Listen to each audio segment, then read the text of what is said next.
Espero que esteja bem. Esse primeiro recado é só para deixar claro para todos e todas que estão nos assistindo que as aulas aqui presentes são dos nossos cursos do IFMG Campus Avançado Pinuí. Qualquer uso indevido da imagem pode ser alvo de questionamento judicial. Então, dessa forma, assista, não tem problema algum em assistir, em aprender e compartilhar o conhecimento. Mas nada de utilização das imagens sem autorização prévia dos responsáveis, seja o professor, seja o Instituto Federal de Minas Gerais, Campus Avançado Pinuí. Beleza? A gente se vê ao longo desse curso e espero que seja proveitoso para todo mundo. Então, fala galera, seguindo então com a nossa disciplina, falamos de poríferos equinidários na aula passada. Nessa aula agora nós vamos falar dos vermes, né? Vamos falar de plateumintos e depois na próxima aula vamos falar dos nematóides ou nemateumintos. Então os plateumintos, a definição que é importante a gente ter, que é um filo de vermes chatos, simetria bilateral, ou seja, divide ao meio, os dois lados são similares, coisa que não acontecia antes, né, com os quinidários, né, por exemplo. Presença de 3 folhetos embrionários, ectoderme, mesoderme e endoderme. É importante a gente lembrar que quando a gente viu os quinidários, eles só tinham 2 folhetos embrionários, então isso aqui é um aspecto evolutivo importante, comparando os plateumintos com esses quinidários. São protostômios, isso significa que o blastóporo permanece após a conclusão do desenvolvimento embrionário com a função de boca e não de ânus, como acontece nos animais mais evoluídos, como o nosso caso, por exemplo, né? Então, isso vai acontecer nos animais menos evoluídos, que são os chamados protostômios, e não deuterostômios. Então, a gente está vendo aqui que são protostômios e não tem cavidade celomática, não tem celoma, são acelomados. Essas são as características principais dos plateumintos. Nessa aula, nós vamos falar sobre os plateumintos, depois vamos especificar alguns casos de verminoses típicas de plateumintos que caem em muitos exames por aí, beleza? Então a gente vai ter sistema circulatório nos plateumintos ausente. Então, como que vai ter a passagem do alimento? A difusão do alimento no organismo dos plateumintos, então, que são vermes chatos, é passando de uma célula para outra. Então, a primeira diferença de plateumintos com o grupo que a gente vai estudar na próxima aula com os nematóides, a primeira característica é o corpo. Um tem corpo chato, o outro tem corpo arredondado, alongado. Então, esse caso aqui são os plateumintos, são os vermes chatos, né?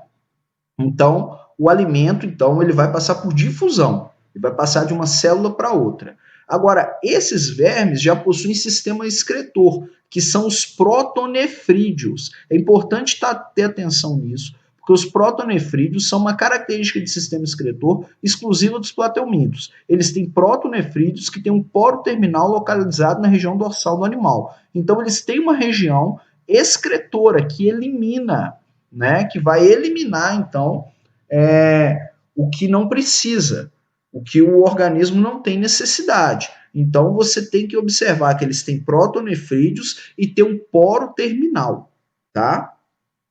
Sistema respiratório ausente, a troca gasosa direta com o meio pela pele, tá? Então, não tem sistema respiratório, são vermes extremamente simples, tá? Importante ficar atento a isso. Sistema nervoso já é um sistema nervoso presente, né? É bom a gente lembrar que o sistema nervoso ele surge como primeira característica nos quinidários, né? Os poríferos não têm nenhum tipo de órgão similar ao sistema nervoso.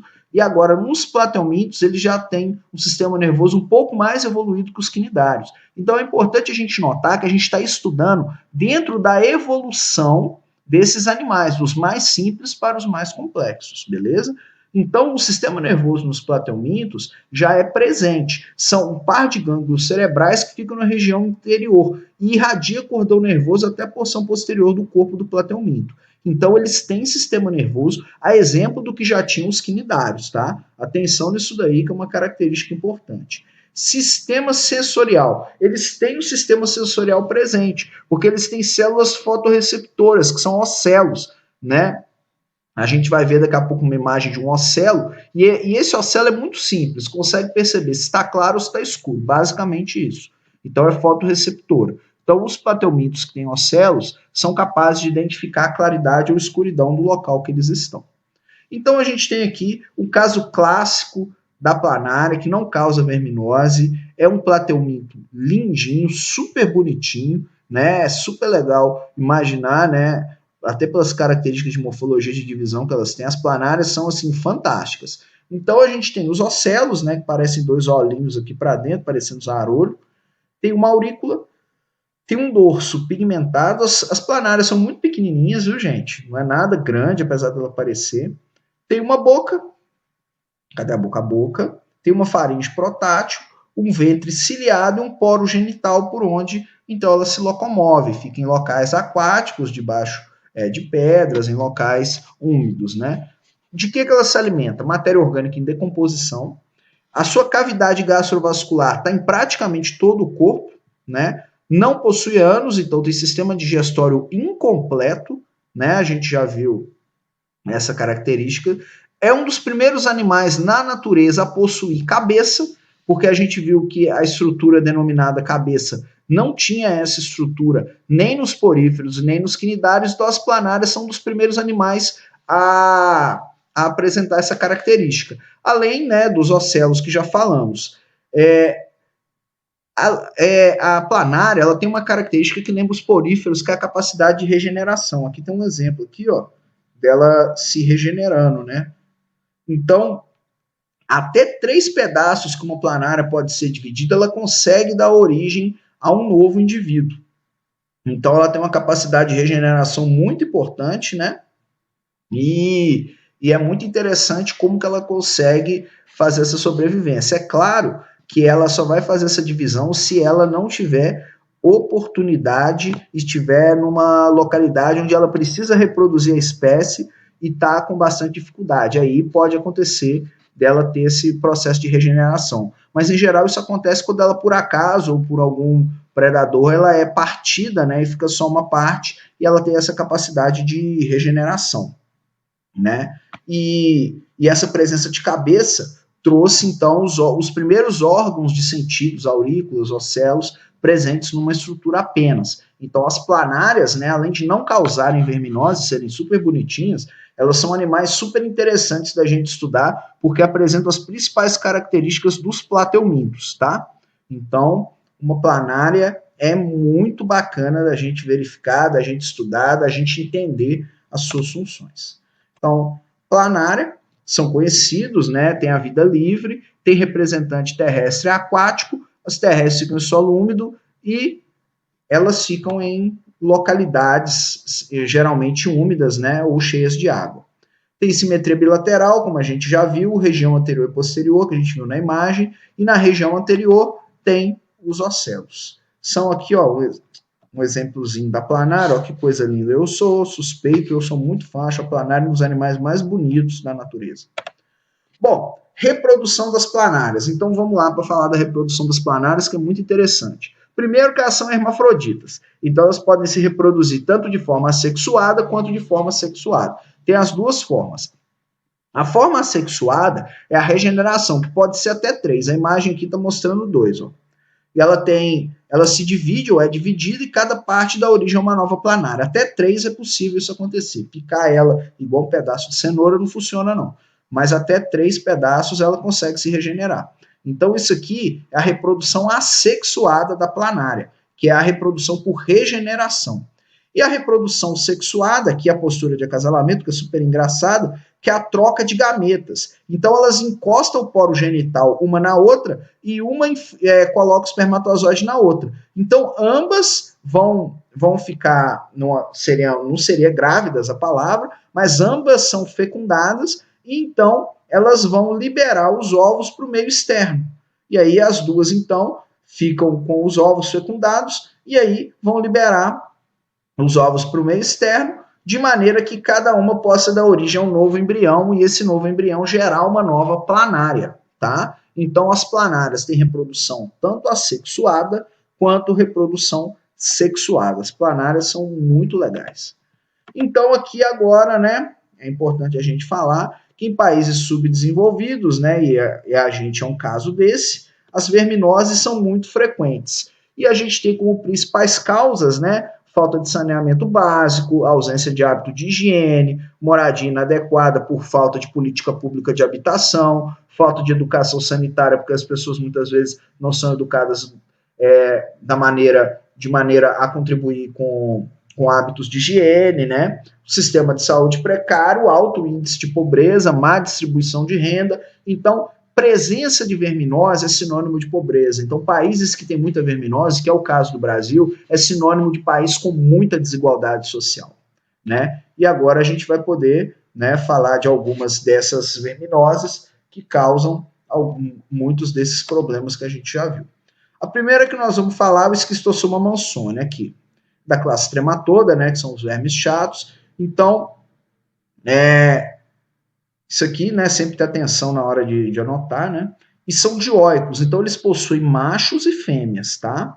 A fêmea fica no canal ginegocóforo e só abandona o macho para depositar ovo na parede intestinal do hospedeiro. Então elas ficam fazendo sexo o tempo inteiro, né? Inclusive quando se alimentam, e ela só sai de dentro do macho para depositar ovo na parede intestinal do hospedeiro. Tá aqui os dois, ó, macho e fêmea, né? E eles ficam dessa forma dentro da gente. Então ficam aqui as ventosas oral e ventral e ficam presos dentro dentro do nosso abdômen para então ficarem se fecundando. Então aqui tem eles se reproduzindo, né? A fêmea aqui dentro do canal ginecocóforo do macho, o macho aqui com as ventosas grudado. Então, na gente, aqui o tamanho deles, né, são pequenos. Então o canal é assim que você enxerga a fêmea e o macho. Aqui uma imagenzinha real, né, com a fêmea e o macho, né? E ficam nessa posição grudados, se reproduzindo e se alimentando da gente. Se alimentam principalmente de sangue, que eles sugam, né? E vão se reproduzir e vão contaminar. Vamos ver o ciclo de vida, né? Primeiro, o nome da esquistossomose pode ser também barriga d'água, pode ser xistose.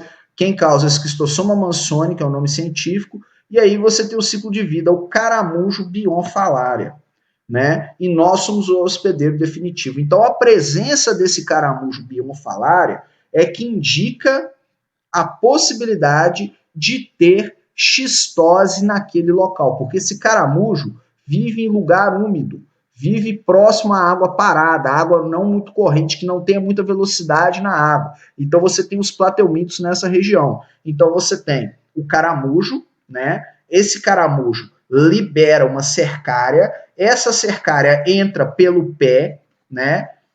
Contamina o ser humano e depois o ser humano libera nas fezes os ovos, nos ovos sai essa larva miracídio e esse miracídio contamina o caramujo, que é isso aqui que a gente está vendo. Então o sujeito está aqui descalço, né? Está nessa lagoa aqui descalça, então as cercárias, que tem mais ou menos 1 milímetro, entram aqui através da pele do pé, principalmente da pele entre os dedos do pé.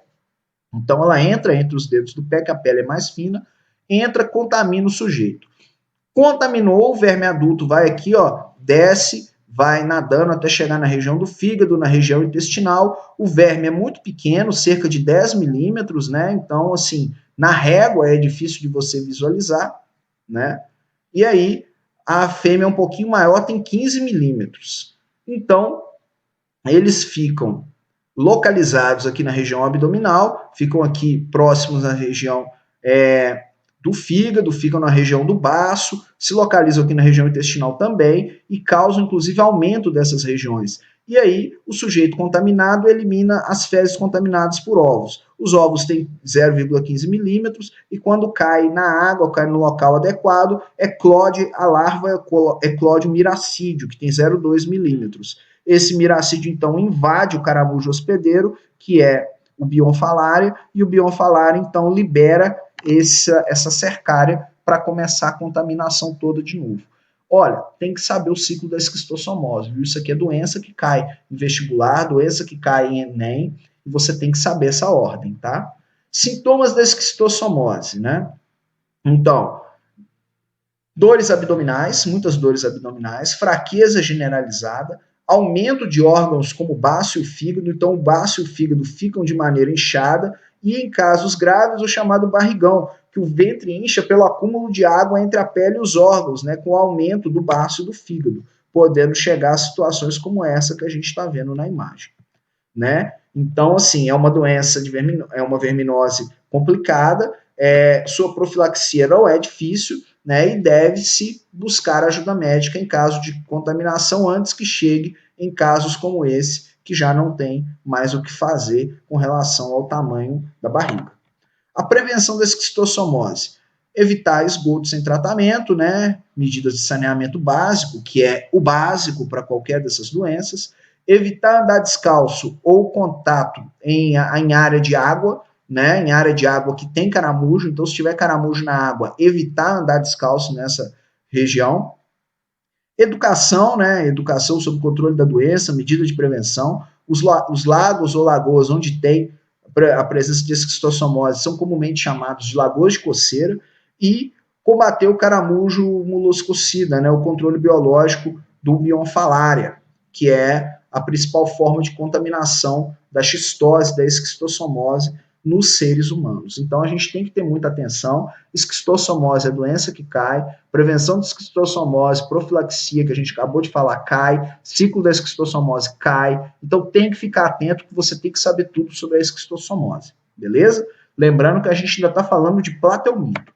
Outra doença clássica causada por plateumintos é a tênia ou solitária. Por que ela tem nome de solitária? Porque ela pode chegar até 8 metros, né? E dessa forma ela consegue chegar num tamanho tão grande que ela evita de crescer mais seres vivos ali dentro, além dela mesma. É por isso que ela é chamada de solitária. A Taenia solium vive na carne de porco contaminada e a Taenia saginata na carne de boi contaminada. Tem que saber isso aqui, viu? Isso aqui cai. Qual que é qual? Taenia solium, carne de porco, Taenia saginata, carne de boi.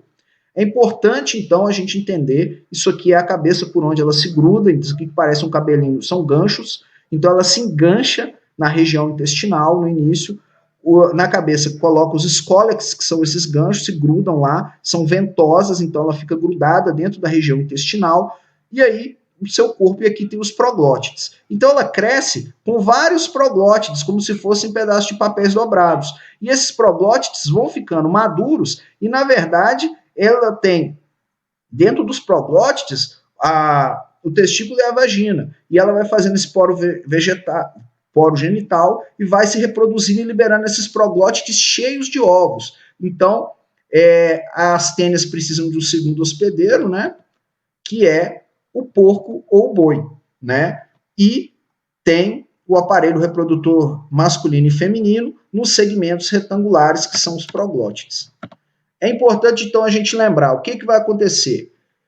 Você tem aqui o ovo eliminado pelas fezes, se depositou no meio ambiente. O boi e o porco, né, vão lá, se alimentam, estão vivendo lá naquela área aberta, acabam se contaminando com os ovos da tênia solium ou da tênia saginata. Observa aqui, ó, que tem uma diferença anatômica também entre elas. Isso aqui cai, viu? Tem que saber essa imagem, qual que é a saginata, qual que é a do boi, qual que é a do porco. Tênia solium e tênia saginata.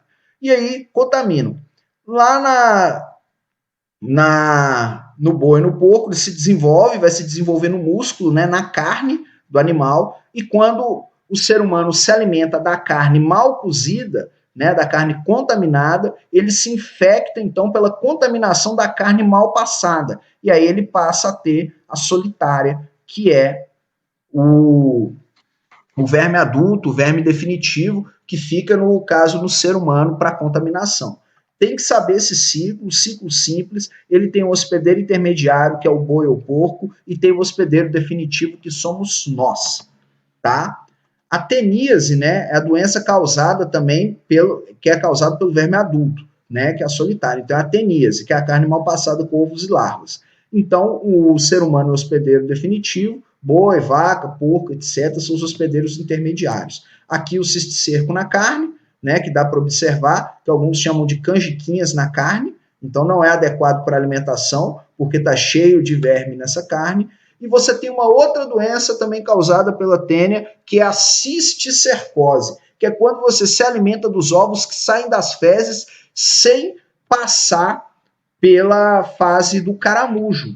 Então, você tem aqui, né, os ovos eliminados pelas fezes, e aí eclode no intestino e a pessoa se alimenta desse cisticerco. Esse cisticerco ele não consegue se desenvolver para uma tênia adulta dentro do ser humano e esse cisticerco vai para outras localidades. Ele vai para regiões do cérebro, vai para a região do olho e lá ele cresce um pouco e morre e mata algumas partes que estão presentes no órgão. A gente tem casos clínicos, por exemplo, de pessoas que têm ataques epiléticos por conta de cisticercose, que teve vários casos de cisticercose quando criança, então tem várias regiões do cérebro que ficaram danificadas pelo cisticerco e, por consequência, tendem a ter ataques epiléticos em intervalos de tempo.